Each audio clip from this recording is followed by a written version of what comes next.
Hello नमस्कार दोस्तों। Welcome back my YouTube channel law with Ronit. दोस्तों आप सभी का हमारे इस यूट्यूब चैनल पे स्वागत है। दोस्तों एक नए अपडेट के साथ आ रहे हैं जो कि यूपी पीसीएसजे मेन एग्जामिनेशन से रिलेटेड है। साथियों आप सभी को पता है कि हिंदी को भी हमारे यूपी पीसीएसजे सिलेबस में और जोड़ दिया गया है। उसी को ध्यान में रखते हुए आज हम आप लोगों के लिए हिंदी निबंध लेखन लेकर के आ रहे हैं जो कि साथियों लोकहितवाद पे होगा। मीन्स कि पब्लिक इंटरेस्ट लिटिगेशन से ये रिलेटेड होगा और इसमें हम बताएंगे कि पब्लिक इंटरेस्ट लिटिगेशन होता क्या है, ये किसको पब्लिक इंटरेस्ट लिटिगेशन, कौन से ऐसे मामले जो होते हैं जिसको हम लोग पब्लिक इंटरेस्ट लिटिगेशन के अंतर्गत रखते हैं। इन सभी टॉपिक्स को हम आज यहाँ पे क्लियर करेंगे और साथियों हम इस प्रकार से इसको एनालिसिस करेंगे जैसे कि हमारे एग्जामिनेशन में आता है। क्या आता है? निबंध लिखने के लिए आता है। तो निबंध का जो भी डिज़ायर होगा उन सभी डिज़ायर को हम यहाँ पर फुलफिल करते हुए साथ में हम एक डिक्लेरेशन भी लिखेंगे, एक निष्कर्षण भी इसका लिखेंगे और बताएंगे कि हाँ जो भी बात हमने ऊपर लिखा है उसका क्या निचोड़ है निष्कर्षण के अकॉर्डिंग। साथियों आपको एक चीज़ इन्फॉर्मेशन और देना चाहता हूँ कि अगर आप हमारे चैनल पर नए हैं तो चैनल को जरूर सब्सक्राइब करिएगा, वीडियो को लाइक करिएगा और बेल बटन दबाना तो बिल्कुल ना भूलिएगा।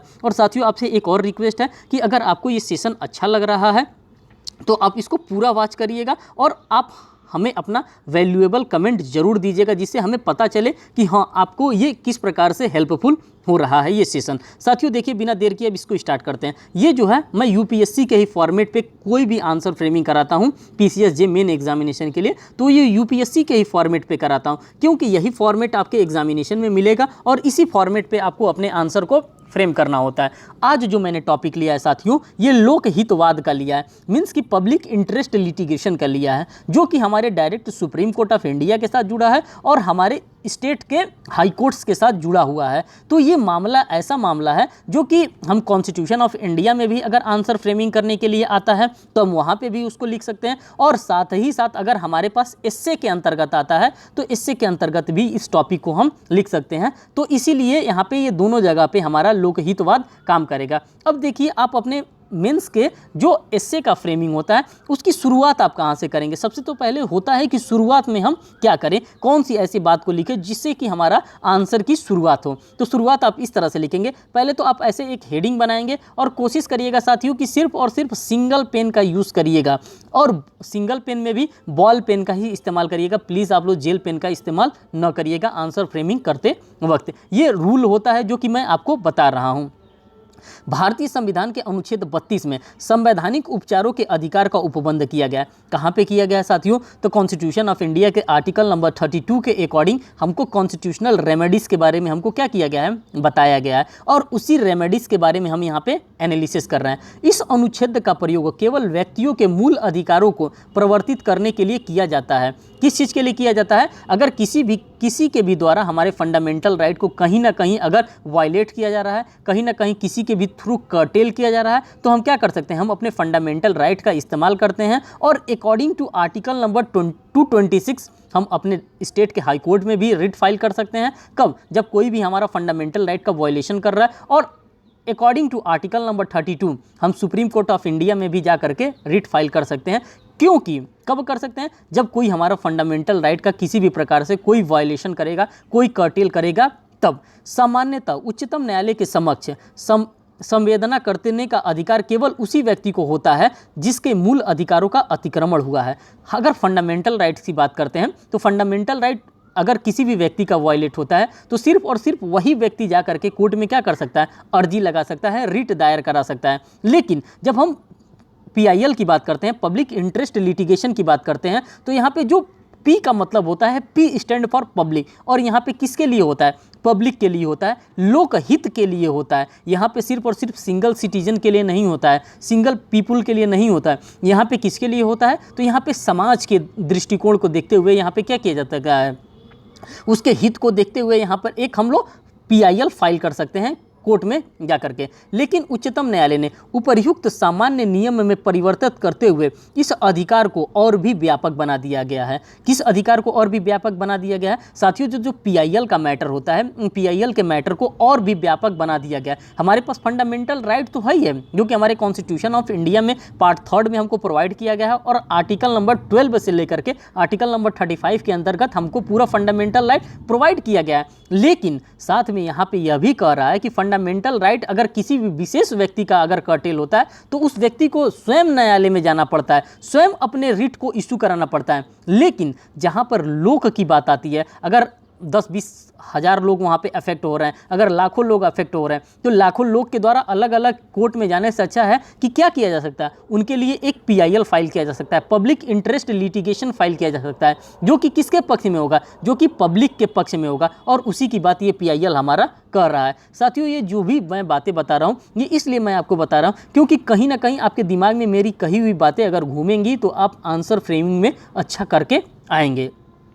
अब इसके अंतर्गत कोई संस्था या लोकहित से प्रेरित कोई नागरिक, कौन कह सकता है, कोई लोकहित से प्रेरित कोई भी नागरिक किसी ऐसे व्यक्ति के संवैधानिक या विधिक अधिकारों के प्रवर्तन के लिए रिट दायर कर सकता है। कौन कर सकता है? वहाँ पे क्या था, अगर हमारा फंडामेंटल राइट अगर कर्टेल किया जा रहा है, अगर पर्सनली मेरा कोई फंडामेंटल राइट कर्टेल कर रहा है, तो मैं आर्टिकल नंबर 226 के अकॉर्डिंग और आर्टिकल नंबर 32 के अकॉर्डिंग मैं स्वयं सुप्रीम कोर्ट ऑफ इंडिया और हाई कोर्ट में जा सकता था। लेकिन जब यहाँ पे large number of people affect हो रहे हैं तो इसके लिए क्या किया जा सकता है? इसके लिए किसी संस्था के द्वारा, किसी ऐसे लोग के द्वारा जो इस प्रकार का वर्क करते हैं, चाहे किसी के भी द्वारा क्या किया जा सकता है, एक रिट इशू किया जा सकता है। किस प्रकार का रिट? जिसको हम लोग पब्लिक इंटरेस्ट लिटिगेशन PIL के नाम से भी जानते हैं, जो कि निर्धनता अथवा अन्य किसी कारण से न्यायालय में रिट दायर करने में सक्षम नहीं है। अब ये किसके लिए और भी होता है? तो साथियों, ये उसके लिए होता है। ये क्या जो PIL की रिट की बात कर रहे हैं, ये उस व्यक्ति के लिए भी और होता है जो कि सक्षम नहीं होता है, जो न्यायालय तक नहीं पहुंच सकता है, जिसकी न्यायालय तक एक्सेसिबिलिटी नहीं है। उसके बिहाफ पे कोई तीसरा व्यक्ति भी क्या कर सकता है? PIL फाइल कर सकता है कि इस प्रकार के इस समाज के लोगों को न्याय मिलना चाहिए, क्योंकि ये समाज इतना गरीब तबका का है कि ये न्याय को नहीं पा सकता, ये कोर्ट नहीं जा सकता है। तो इसके लिए क्या किया जा सकता है? किसी संस्था के द्वारा, किसी सोसाइटी के द्वारा, किसी के भी द्वारा क्या किया जा सकता है? PIL फाइल किया जा सकता है। अभी मैं बताऊंगा कि PIL को कितना आसान बना दिया गया है सुप्रीम कोर्ट ऑफ इंडिया के द्वारा। और आप लोग देखेंगे ऑनरेबल जस्टिस PN भगवती साहब को और जस्टिस कृष्णा अय्यर साहब को, इन्होंने PIL के लिए कितना वर्क किया, इन सभी चीज़ों को हम इस अपने एस्से में एनालिसिस करेंगे। परंतु इस प्रकार के वाद पर विवक्षित परिसीमाएं भी हैं जो निम्नलिखित हैं। किस किस प्रकार की परिसीमा लगा के दिया गया है? ऐसे मामले में जनसाधारण का व्यापक हित जुड़ा होना चाहिए। कैसा हित जुड़ा होना चाहिए साथियों? तो व्यापक हित जुड़ा होना चाहिए। ये नहीं कि सिंगल आदमी का अगर कोई मामला है और तो उसको मैंने क्या बना दिया, उसको मैंने PIL का रूप दे दिया, ऐसा नहीं होना चाहिए। वहाँ पे लार्ज नंबर ऑफ लोग अफेक्ट हो रहे हों, अगर पब्लिक के इंटरेस्ट के लिए, तभी आप PIL के रूप में PIL को फाइल कर सकते हैं direct supreme court of India में, और साथ साथ अपने स्टेट के हाई कोर्ट में भी आप PIL को फाइल कर सकते हैं। सेकेंड बात कहा जा रहा है, ऐसी रूट दुर्भावनावश न जारी किया गया, मीन्स कि जो PIL की बात की जा रही है, ये आप दुर्भावनावश ये PIL आप फाइल नहीं कर सकते हैं कोर्ट ऑफ लॉ में। तीसरी बात यह कह रहा है, ये मामले राजनीतिक से प्रेरित नहीं होने चाहिए। जो PIL आप फाइल कर रहे हैं, ये ऐसा ना कि आप राजनीति से प्रेरित होकर के राजनीति में अपना वर्चस्व जमाने के लिए आप PIL को फाइल किए जा रहे हैं, लगातार PIL को फाइल किए जा रहे हैं। इस प्रकार से भी आप PIL का मिसयूज नहीं कर सकते हैं। तो ये सारी guideline supreme court of India के द्वारा जारी की गई है। आगे देखिए कह रहा है, अतः साधारण शब्दों में यह कहा जाए कि जनहितवाद के अंतर्गत वे मामले आ सकते हैं जिनके अंतर्गत एक जनसमूह किसी कार्य से प्रभावित होता है। कौन प्रभावित होता है साथियों? तो मैं आपको लगातार बता रहा हूँ, जनसमूह की बात आनी चाहिए, जनसमूह होना चाहिए। मीन्स कि नंबर ऑफ पीपुल्स वहाँ पे अफेक्ट हो रहे हैं, तभी आप क्या कर सकते हैं, तभी आप PIL फाइल कर सकते हैं, अन्यथा आप PIL को फाइल नहीं कर सकते हैं। आगे देखिए कर रहा है, अभी हाल ही में उच्चतम न्यायालय के द्वारा एक जनहित याचिका की सुनवाई करते हुए, किसके द्वारा सुनवाई करते हुए? तो जनहित याचिका की सुनवाई करते हुए केरल हाईकोर्ट ने सबरीमाला स्थित लाड अयप्पा मंदिर में 10 से 50 वर्ष की उम्र की महिलाओं को प्रवेश पर लगे प्रतिबंध को विभेदकारी मानते हुए ऐसे रोल को अवैध करार दिया गया है। किसके द्वारा दिया गया है साथियों? तो ये केरला हाईकोर्ट का ये मामला था, केरला का ये मामला था, और इसको पहले केरल हाईकोर्ट में गया था, फिर केरल हाईकोर्ट के बाद से ये मामला आगे चल करके सुप्रीम कोर्ट ऑफ इंडिया में गया, और सुप्रीम कोर्ट ऑफ इंडिया में क्योंकि यहाँ पे large number of people affect हो रहे थे। क्योंकि आप देख सकते हैं जो सबरी मंदिर माला था, जो सबरीमाला मंदिर था जिसमें लॉर्ड अयप्पा थे, तो इसमें कहा जाता था कि जो 10 वर्ष से लेकर के 50 वर्ष तक की महिलाएं हैं, इनका मंदिर में प्रवेश करना क्या हो गया था, वर्जित था। ये लोग मंदिर में प्रवेश नहीं कर पाती थी। तो इसीलिए एक PIL डाला गया था, क्योंकि यहाँ पे लार्ज नंबर ऑफ लोग अफेक्ट हो रहे थे। सिर्फ एक व्यक्ति को अफेक्ट नहीं किया जा रहा था कि नहीं स्पेसिफिकली आप नहीं जाएंगे मंदिर में, यहाँ पे लार्ज नंबर ऑफ लोग अफेक्ट हो रहे थे। इसीलिए इस प्रकार के PIL को सुप्रीम कोर्ट ऑफ इंडिया के अंतर्गत फाइल किया गया था। आगे देखिए कह रहा है लोकहितवाद का प्रारंभ। जो लोकहितवाद था इसको किस प्रकार से प्रारंभ किया गया, कौन ऐसा आदमी था जिन्होंने बताया कि लोकहितवाद भी कुछ होता है, या फिर किस देश में सबसे पहले ये प्रचलन में आया था। इन सभी चीज़ों को हम यहाँ पे एनालिसिस करते हुए चलेंगे। कह रहा है कि भारतीय परिस्थितियों के अनुरूप लोकहितवाद समाज के प्रजातांत्रिक मूल्यों को बढ़ाने में सहायक है। किसके लिए सहायक है, तो जो समाज में प्रजातांत्रिक मूल्य हैं उनको बढ़ाने के लिए क्या होते हैं, ये हेल्पफुल होते हैं। कौन हेल्पफुल होता है, तो जो हमारा PIL होता है, पब्लिक इंटरेस्ट लिटिगेशन होता है, ये हमको हेल्प करता है। इस सिद्धांत को जस्टिस PN भगवती साहब, कौन इसको सिद्धांत को लाने वाला है भारत में, तो जस्टिस PN भगवती साहब और जस्टिस कृष्णा अय्यर साहब ने 80 के दशक में ही विकास किया था। किसका विकास किया था, तो ये जो पब्लिक इंटरेस्ट लिटिगेशन है, अगर किसी को श्रेय दिया जा सकता है अगर भारत में, भारतीय परिप्रेक्ष्य में PIL को लाने के लिए, तो जस्टिस PN भगवती साहब को और जस्टिस कृष्णा अय्यर साहब को ये श्रेय दिया जा सकता है, क्योंकि इन्हीं लोगों के द्वारा क्या किया गया था, PIL का ईजाद भारत में किया गया था। और कब किया गया था, तो साथियों 80 के दशक में ही इसका ईजाद किया गया था।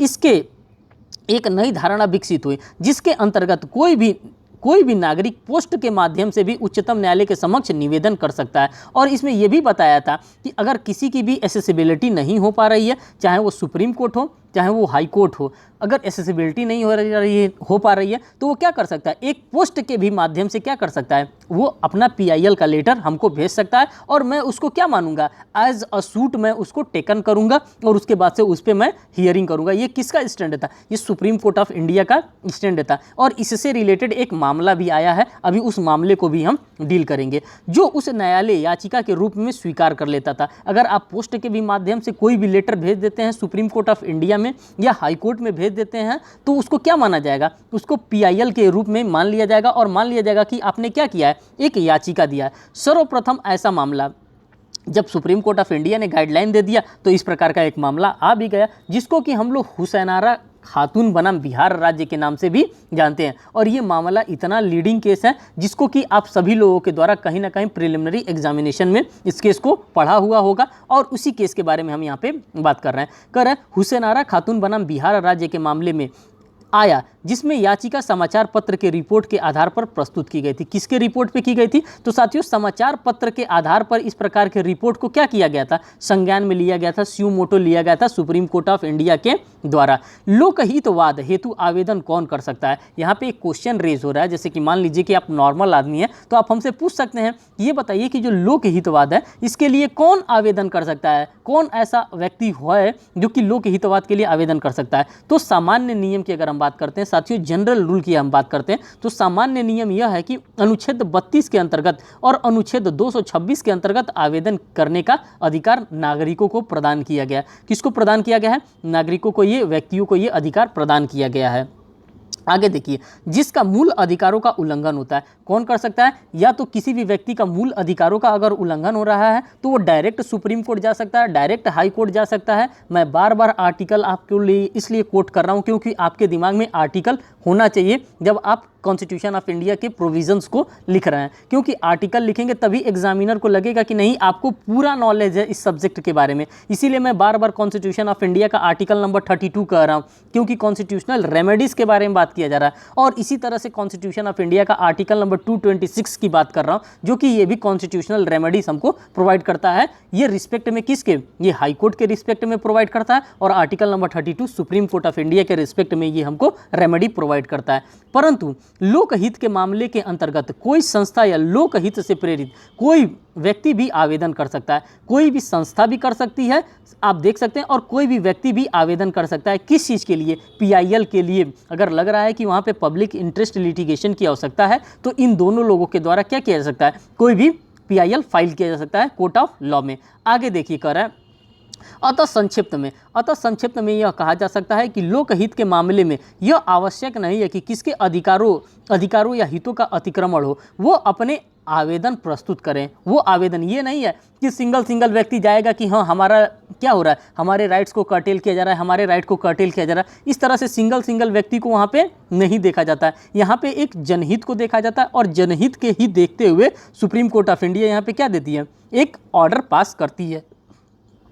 आगे देखिए करा लोकहितवाद का उद्देश्य, अगर लोकहितवाद आ ही गया है और जस्टिस कृष्णा अय्यर साहब के द्वारा और जस्टिस PN भगवती साहब के द्वारा लोकहितवाद का लागू कर दिया गया, तो इसका उद्देश्य क्या है, किस उद्देश्य की प्राप्ति के लिए इनके द्वारा ये किया गया। तो लोकहितवाद सामान्य न्याय की अवधारणा पर आधारित है। किस न्याय की अवधारणा पर आधारित है साथियों, तो जो सामान्य न्याय होता है इसी की अवधारणा पर यह आधारित होता है, जो कि किसी वर्ग से संबंधित होता है, किसी भी वर्ग से संबंधित होता है, किसी भी जाति से संबंधित होगा, किसी समुदाय से ये संबंधित होगा। अर्थात समाज के किसी समूह के मूल अधिकारों या अन्य किसी अधिकारों को संरक्षित करना।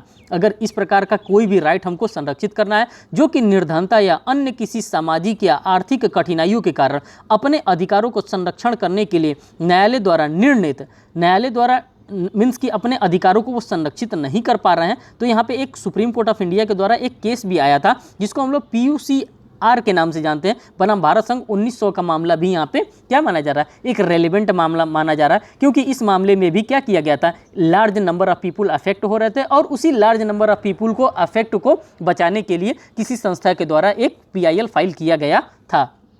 आगे देखिए साथियों, ये आप लोगों ने इनका नाम जरूर सुना होगा, ये पर्यावरणविद साहब हैं, नाम आप लोगों सभी के द्वारा सुना होगा, MC मेहता साहब। अब देखिए इनके द्वारा अक्सर PIL फाइल किया जाता है, किस चीज़ को लेकर के, कभी इन्वायरमेंटल को लेकर के PIL फाइल किया जाता है, तो कभी फॉरेस्ट और वाइल्ड लाइफ को लेकर के PIL फाइल किया जा सकता है, क्योंकि ये लोगों को कंजर्व करना चाहते हैं, लोगों को उनके राइट्स को दिलाना चाहते हैं, उनके राइट को कर्टेल नहीं कराना चाहते हैं। तो यहीं पर एक मामला आ रहा है, MC मेहता बनाम भारत संघ 1987 का मामला आया था। इस मामले में उच्चतम न्यायालय ने लोकहित मामले को निम्नलिखित नियम प्रतिपादित किए थे। कौन कौन से नियम प्रतिपादित किए थे, कौन कौन से गाइडलाइन प्रोवाइड किया गया था, किस केस में, तो MC मेहता बनाम भारत संघ 1987 का मामला है। साथियों MC मेहता साहब का तमाम केसेस है, आप चाहेंगे तो पढ़ सकते हैं। आगे देखिए कर रहा है, कोई निर्धन व्यक्ति उपचार हेतु न्यायालय को पत्र लिख सकता है। इन्हीं के केस के अंतर्गत ये मामला बताया गया कि कोई भी व्यक्ति अगर चाहता है कि उसको क्या मिले, उसको पब्लिक इंटरेस्ट लिटिगेशन अगर करना चाहता है, अगर वो अपने मामले को सुप्रीम कोर्ट में दिखवाना चाहता है या हाई कोर्ट में दिखवाना चाहता है,